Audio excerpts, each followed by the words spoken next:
यदि आप सीटेट, बीटेट या एस्टेट क्वालिफाई हैं और बिहार में शिक्षक बनना चाहते हैं, वो भी सरकारी शिक्षक, बीपीएससी टीआरई 4.0 में, तो ये वीडियो बिल्कुल आपके लिए है। वीडियो में लास्ट तक बने रहिएगा। सही रणनीति, सही स्ट्रेटजी, कैसे आपको प्लानिंग करनी है, कैसे तैयारी करना है, सिलेबस क्या है, किस सिलेबस से, किस सब्जेक्ट से कितना वेटेज रहता है, किसको हम पढ़ें, किसे छोड़ें, इन सभी बातों को जानना जरूरी है। तो नमस्कार दोस्तों, मेरा नाम है विवेक पांडे और हम हैं आपके साथ आज टीआरई 4.0 सिलेबस पैटर्न और स्ट्रेटजी पे बात करने के लिए। बिल्कुल जो भी प्रैक्टिकल अनुभव है हम आपसे उसी पर बात करेंगे, कहीं कुछ इधर उधर की बातचीत नहीं होगी। जैसा मैंने किया है वैसे ही हम आपको बताएंगे। आइए पहले हम इसको देखते हैं, सिलेबस को। सिलेबस आप सबने, अगर आप तैयारी कर रहे हैं तो बिल्कुल आप सिलेबस देखे होंगे। अगर आप नहीं देखे हैं तो एकदम सिलेबस देखिए। सिलेबस देखना बहुत ज़रूरी है किसी भी एग्ज़ाम को देने से पहले।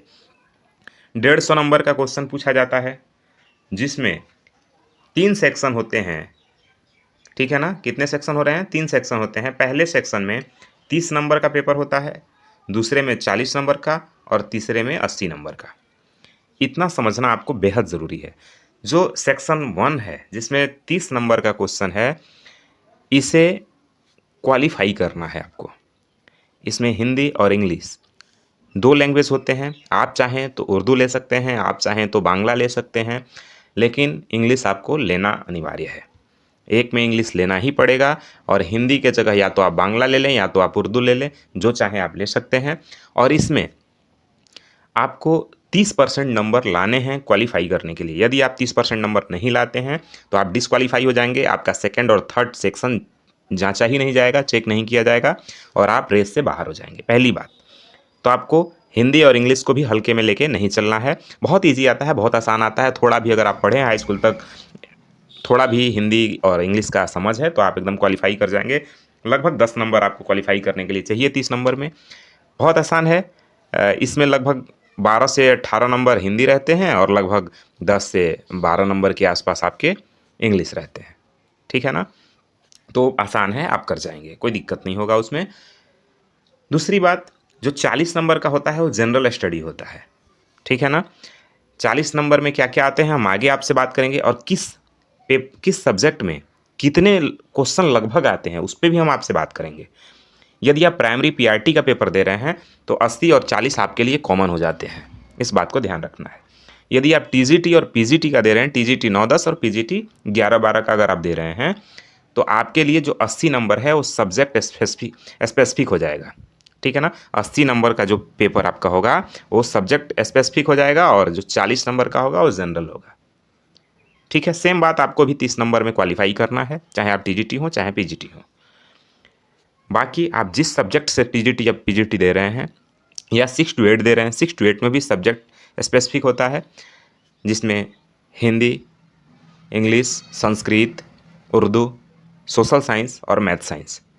ठीक है ना, भाषा, मैथ साइंस और आपके सोशल साइंस, ये 3 सब्जेक्ट हैं।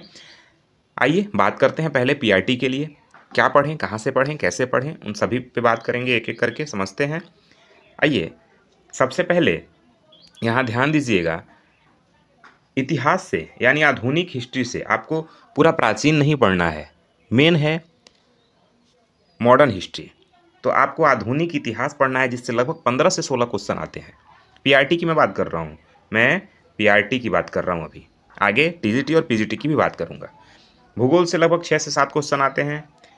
राज्य व्यवस्था से लगभग 7 से 8 क्वेश्चन आते हैं। वहीं साइंस से लगभग 20 से 22 क्वेश्चन आते हैं। करंट अफेयर जो वेरी वेरी इंपॉर्टेंट है, वहाँ से 15 से 18 क्वेश्चन आते हैं। गणित से लगभग 16 से 17 क्वेश्चन आते हैं। 10 से 12 पर्यावरण से और रीजनिंग से 16 से 17 क्वेश्चन लगभग आपके आते हैं। अगर आप इन सब्जेक्टों पे बढ़िया से पकड़ बना लिए तो आपको कोई रोक नहीं सकता है सिलेक्शन लेने से। सवाल है कहाँ से पढ़ें, तो सबसे पहले आप एनसीईआरटी करेंगे। एनसीईआरटी पढ़ेंगे आप क्लास 6 से लेकर के कम से कम 10 तक। अब एनसीईआरटी आप इसलिए भी पढ़ें क्योंकि बिहार बोर्ड में अब एससीईआरटी की जगह एनसीईआरटी हो गया है 6 to 8 क्लास में, इसलिए भी आपको एनसीईआरटी ही पढ़नी है। क्लियर हो गया आपको क्या पढ़ना है। समय मिले तो आप एनसीईआरटी का सार संग्रह पढ़ सकते हैं, महेश वर्णवाल ये महेश वर्णवाल का शायद है, एनसीईआरटी का सार संग्रह, आप उसे देख सकते हैं। अब राइटर ध्यान नहीं आ रहा है, लेकिन आप इसे देख सकते हैं, शायद उस किताब को, हाँ, महेश वर्णवाल का ही है, एनसीईआरटी सार संग्रह, उसको आप देख सकते हैं। करंट अफेयर के लिए आप एडुटेरिया को देख सकते हैं, एडुटेरिया करंट अफेयर आप बढ़िया से देख सकते हैं। बाकी जो सबसे इम्पोर्टेंट है वो है PYQ। PYQ आप करें, और प्रैक्टिस सेट छोड़ना नहीं है। प्रैक्टिस सेट यदि आपने छोड़ दिया तो आप समझ जाइए कि इस रेस से बाहर हो जाएंगे। ये तो हुई PRT की बात। अब बात करते हैं TGT की। TGT 30 नंबर क्वालिफाई है, जो मेरिट में नहीं जुड़ता है, इस बात को आपको ध्यान रखना है, ये मेरिट में नहीं आएगा। दूसरा 40 नंबर और 80 नंबर यही मेरिट में जुड़ता है, लगभग 120 नंबर, ठीक है ना, यही मेरिट में जुड़ता है। 40 नंबर जनरल पेपर है, आपको भी यही पढ़नी है। सब्जेक्ट पे सबसे ज़्यादा जो TGT, PGT और 6 to 8 वाले को काम करना है, वो करना है सब्जेक्ट पे। सबसे ज़्यादा सब्जेक्ट पे काम करना है आपको, सब्जेक्ट को मजबूत करना है। सब्जेक्ट में यदि आपका पकड़ अच्छा है तो आप जनरल पेपर में अगर 40 में लगभग 30 भी लेके आप आते हैं और सब्जेक्ट में अच्छा कर जाते हैं, तो आपका सिलेक्शन कोई रोक नहीं सकता है। मैं दावे के साथ कह रहा हूँ, 110% गारंटी दे रहा हूँ आपको कि यदि आपका सब्जेक्ट में पकड़ अच्छा है तो आपको सिलेक्शन से कोई नहीं रोक सकता। तो सबसे ज़्यादा आपको समय जो देना है वो अपने सब्जेक्ट पे देना है, ठीक है ना, उसे मजबूत करना है। फिर सेकंड नंबर आपको जनरल पेपर पे देना है। लास्ट में आप हिंदी और इंग्लिश। हिंदी इंग्लिश बहुत आसान है, मैं आपको प्रैक्टिस करवा दूंगा और आपको मैं PYQ दिखा दूंगा, बहुत इजी है। आप आराम से, अगर नहीं भी पढ़ रहे हैं तब भी आराम से आप कर लेंगे, उतना मैं आपको करा दूंगा यहाँ। इसके लिए आपको इस चैनल को सब्सक्राइब करना होगा, ठीक है। ये तो रही बात 6 to 8 और TGT और PGT की। यदि आपको सिलेक्शन लेना है तो अपने सब्जेक्ट में पकड़ बनानी होगी।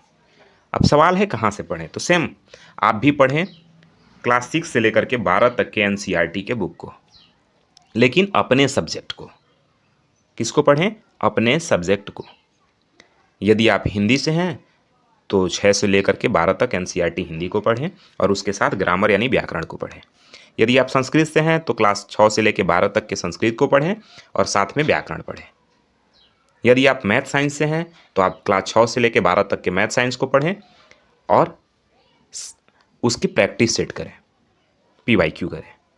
इस एग्ज़ाम को आप आसानी से क्वालिफाई कर सकते हैं। बहुत बड़ा हुआ नहीं है, हुआ नहीं बनाना है, लेकिन हाँ, आपको समय देना है। कम से कम 7-8 घंटे आपको पढ़ना होगा। अगर आप 6 से 7 घंटे पढ़ लेते हैं और सब्जेक्ट पे आप फोकस बना लेते हैं, यदि आप PRT से हैं तो जिन सब्जेक्ट को मैंने आपको बताया, अगर इस पे पकड़ बना लेते हैं, साथ में NCERT सार संग्रह करते हैं, तो आपका सिलेक्शन कोई नहीं रोक सकता है। मैं गारंटी के साथ कह रहा हूँ। कोई भी अगर आपको इधर उधर घुमा रहा है, ये करें वो करें, सबसे बड़ी बात आप क्या ना करें, तो बहुत सारी बुक को ख़रीदनी नहीं है।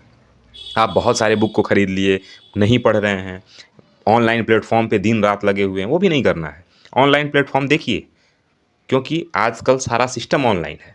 ऑनलाइन प्लेटफॉर्म आप देखिए, लेकिन उसके साथ आप बुक को भी पढ़िए। बहुत सारा किताब नहीं खरीदना है। अगर आप बिहार के लिए, हाँ एक बात और, बिहार के लिए बिहार स्पेशल आपको करना है। बिहार स्पेशल आपको करना है। इम्तियाज़ अहमद का एक बुक आता है, बिहार एक परिचय करके, आप उसको देख सकते हैं, ठीक है। और बहुत आसानी से बिहार को भी आपको देखना है। बिहार एक परिचय करके आता है, एक वस्तुनिष्ठ करके आता है, और उस पर आप प्रैक्टिस कर सकते हैं। इम्तियाज़ अहमद और रजनीश कुमार का है। बाकी यही एक इन्फॉर्मेशन था आप सभी के लिए। सही रणनीति बनाइए, सही स्ट्रेटजी बनाइए। बाकी कोई भी आपको क्वेश्चन पूछना हो तो हमें कमेंट बॉक्स में पूछ सकते हैं, हम ज़रूर आपको जवाब देंगे। TRE 4.0 से लेकर के कोई भी क्वेश्चन आपके मन में हो, कोई भी डाउट हो, तो आप हमें कमेंट कर सकते हैं। आप किस सब्जेक्ट की तैयारी कर रहे हैं, हमें कमेंट बॉक्स में बताइए।